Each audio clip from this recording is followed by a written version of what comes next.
Olá, queridos, todo mundo bem? Estamos aqui mais uma vez para estudarmos sobre o livro de Atos. Espero que você tenha tido um lindo dia, que a gente possa desfrutar desse tempo mais uma vez de crescimento, que a gente possa curtir bastante essa transmissão. Estamos ouvindo notícias de tudo que é jeito, né, de tudo que é lado. Tem uma vacina saindo, tem um novo remédio chegando, muita coisa acontecendo e nós estamos confiando que Deus sabe o que vai fazer, Deus tem alguma coisa boa para nós e na hora certa as coisas vão se abrir, né? Nós temos hoje o capítulo 24 de Atos. E se você não está acompanhando, talvez, hoje é o seu primeiro dia, talvez você se sinta meio perdido, porque tanta coisa já aconteceu, né? Paulo aparece em cena desde o capítulo 8, quando ele começa promovendo perseguição à igreja de Jerusalém. As coisas ficam tão ruins que ele vai para outra cidade, capítulo 9 ele vai para lá, para Damasco, lá ele conhece Jesus, a vida dele dá uma reviravolta, ele tem que ser escondido, e ele é perseguido nas cidades por onde ele passa. Os judeus não o aceitam agora como propagador do evangelho, antes ele era um perseguidor, e assim ele vai mudando de cidade em cidade. Ele é amparado por Barnabé o leva para a cidade de Cesareia, de lá o manda para Tarso, onde ele fica por anos, e depois Barnabé vai lá, busca-o e traz para Antioquia. Em Antioquia ele cresce como um mestre, e dali eles saem para a primeira viagem missionária, depois voltam, saem para a segunda viagem. Nessa segunda viagem eles se desentendem, Paulo e Barnabé, e aí Barnabé segue viagem com João Marcos, que foi alguém que esteve com eles no início, mas quis desistir da trajetória, e Paulo pega Silas e continua, e já se foram 3 viagens missionárias. Agora Paulo sente de ir a Roma, ele quer ministrar lá na sede do Império, oram por ele, as pessoas dizem que não querem que ele vá, sabem que ele vai ser preso, mas ele insiste, há uma palavra profética através de Ágabo, ele vai assim mesmo. E o que acontece? No capítulo 23, ele sofre uma conspiração, seu sobrinho, filho da sua irmã, denuncia essa conspiração, isso chega ao comandante, o comandante, para poupar Paulo, contrata lá mais de 600 soldados, 200 de cavalaria, 200 lanceiros e tal, e põe esse pessoal todo para levar Paulo para Cesareia e manda uma carta explicando a situação para o governador Félix.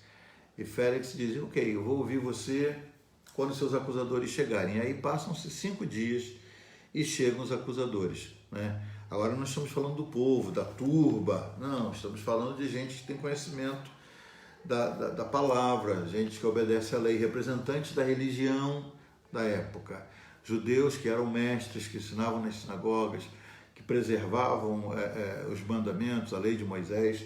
Eles discordaram de Paulo lá na discussão em Jerusalém, e Paulo é guardado pelos soldados, quase que é linchado, e então é mandado para o governador, que ficava em Cesareia. E o governador diz, depois que lê a carta que foi mandada pelo comandante: eu vou te ouvir quando também vierem os teus acusadores, e mandou que o guardassem. E ele ficou guardado. 5 dias depois, o sumo sacerdote Ananias, que era o sumo sacerdote da época, eles chegam. Tem alguém dizendo que não está ouvindo. Estão tendo dificuldade para ouvir. Deixa eu ver se aumento aqui. Estão ouvindo agora? Gente, está todo mundo me ouvindo bem? Senão eu começo de novo. Estão ouvindo aí? Todo mundo ouvindo bem? Ok. Podemos prosseguir? Tá, ok. Então vamos lá. Então passam-se 5 dias e chegam de Jerusalém o sumo sacerdote e uma série de acusadores com ele. Vem também um orador chamado Tértulo, que vem como porta-voz do grupo, e eles chegam, e os acusadores eles têm a prioridade. E eles falam primeiro, eles começam a acusar Paulo. Versículo 3, ele diz: visto como por ti temos tanta paz, começam elogiando o governador, e por tua prudência se fazem a este povo muitos e louváveis serviços, muitos e louváveis serviços, sempre e em todo lugar ao potentíssimo Félix, com todo o agradecimento o queremos reconhecer. Eles abrem a conversa elogiando os trabalhos do governador e dizem: mas para que te não detenha muito, rogo-te, conforme a tua equidade, nos ouças por pouco tempo. Temos achado que este homem é uma peste e promotor de sedições entre todos os judeus, por todo o mundo, e o principal defensor da seita dos nazarenos. Essa é a abertura, a fala de abertura dos acusadores de Paulo. Dizem: esse homem é uma peste. E o restante dos versículos, são 27 versículos, falam sobre isso. Em que o comandante, o tribuno Lísias, tirou Paulo das mãos deles à força e mandou para o governador. E aí chega a hora em que Paulo vai falar e Paulo abre a sua defesa falando que ele preservou sempre o que ele aprendeu desde criança, que ele, mesma conversa de Paulo, que ele não fez nada de errado. Então esse capítulo é um capítulo entre a acusação que fazem os que vieram de Jerusalém, os sacerdotes e seu grupo, e a defesa que faz Paulo de si mesmo. E nisso eles vão até o final, quando Félix declara que não vai tomar nenhuma posição. E aí ele mantém Paulo preso, mas com certa liberdade, e isso acontece por 2 anos, até que Félix é retirado, entra Pórcio Festo, e para agradar os judeus, o que faz Félix? Deixou Paulo preso. Mesmo ele saindo, ele deixa Paulo preso. O que esse capítulo tem de acrescentar para nós? Sabe o que me chama a atenção aqui, e eu quero gastar esses minutinhos com você? Quando aqueles irmãos de fé que seguiam a mesma religião de Paulo, tem que falar dele diante de uma autoridade, eles dizem isso. Temos achado que este homem é uma peste e promotor de sedições entre todos os judeus. Ele é um terrorista, ele causa tumultos, ele desvia as pessoas dos seus conceitos. É isso que eles estão dizendo. Por todo mundo, e é o principal defensor da seita dos nazarenos. A seita dos nazarenos eram chamados os cristãos, né? A palavra cristão, já expliquei, significa pequeno Cristo. Eles eram chamados de cristãos porque não eram da igreja presbiteriana, ou anglicana, ou assembleia, ou nova vida. A igreja não tinha um nome, um rótulo de peso. Você vai ler o livro de Atos inteiro, e a Bíblia inteira até Apocalipse, a história da igreja começa em Mateus 16 e 18, quando Jesus diz: Pedro, essa declaração sua de que eu sou o Cristo é uma rocha, e sobre essa rocha eu edifico a minha igreja. Ali Jesus lançou as bases da igreja, se declarando como fundador, né? Desde então, a igreja nunca, jamais foi conhecida pelos rótulos. Hoje, aonde eu vou, eu evito chegar dizendo que sou pastor. Confesso que sempre uso um outro título para alcançar o coração de quem está conversando comigo, seja no avião, ou no elevador, ou no táxi, porque eu penso que se eu já abrir dizendo eu sou um pastor, isso pode pesar negativamente. Porque as pessoas hoje querem saber: pastor de onde? Da Maranata, da Universal, do Reino de Deus, do Mundial, da Assembleia. E dependendo da resposta que você dá, dependendo do vínculo que você tenha com uma denominação, com o título de uma igreja, isso pode render uma boa conversa ou não. Na maioria das vezes não rende. Então, quando me perguntam: você faz o quê? Eu escrevo livros, sou palestrante, e ao longo da conversa, tendo chance, então eu me identifico.